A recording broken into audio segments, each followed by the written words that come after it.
There are so many connections between Tennessee and UAB, and this week we want to focus on a very special story, a Tennessee baseball commit experiencing the unthinkable. And Mike, you've got the story. Well, the story is really amazing from the standpoint that it has been well chronicled by the Alabama media, and they've done a fabulous job. So the story itself is not new. It's 2 years old.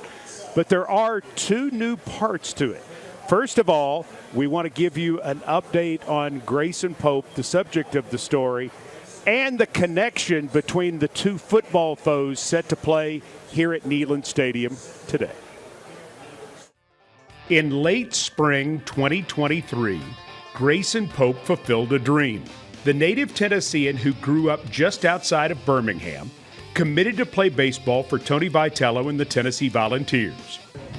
A sweet swinging outfielder, Pope was one of the most highly touted prospects in the state of Alabama, and in committing for 2025, was in line to join the best recruiting class that Tennessee baseball had ever signed. Weeks later, however, tragedy struck out of nowhere. While Pope was playing golf with friends, a violent summer pop-up storm emerged. As Pope and his buddies raced for shelter, an oak tree fell on his golf cart, and Pope suffered devastating injuries, hundreds of brain bleeds, severe brain stem damage, and brain swelling. He was not initially breathing on his own. Pope spent 42 days in a coma.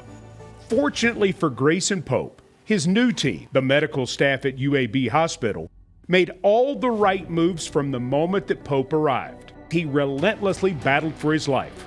Together, a miracle. Once healed enough, Pope headed to Shepherd Center in Atlanta for rehabilitation. He learned to talk, walk, eat, brush his teeth, and dress all over again. By late 2023, he was back home in Trussville, and from January through May 2024, he completed classwork for his entire junior year of high school. By late summer, Grayson Pope had worked his way back to start his senior year of high school with his Hewitt-Trussville High School class. As he kept working, Pope accomplished a major goal. He got back onto the baseball field for one more at-bat this past April. Weeks later, he walked at his high school graduation. What would be next? Pope already knew. It was just a surreal feeling like, look at this, I made it, I did this, yeah, I'm here, I made my dream come true. That's because Tony Vitello and Vol assistant Josh Elander had stayed in close contact with the Popes over the 2 years since his accident. They made sure that everyone knew, especially Grayson Pope, that Tennessee still wanted him in Knoxville, in Orange, and to be part of the Tennessee baseball program. It means the world. Those guys, Coach P, Coach G, all of them, they are just great individuals. Couldn't imagine going anywhere else. Just stand-up guys.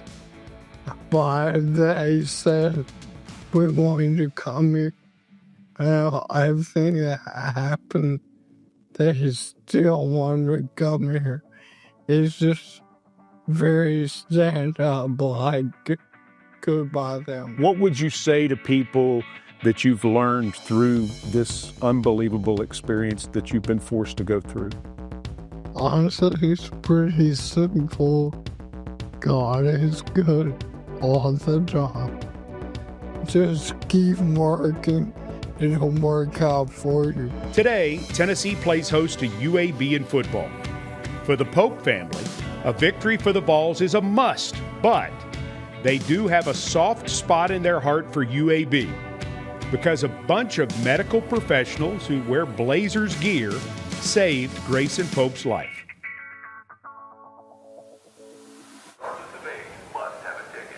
Ladies and gentlemen, freshman from Trussville, Alabama, taking 15 hours. Here he is, Grayson Pope. Awesome.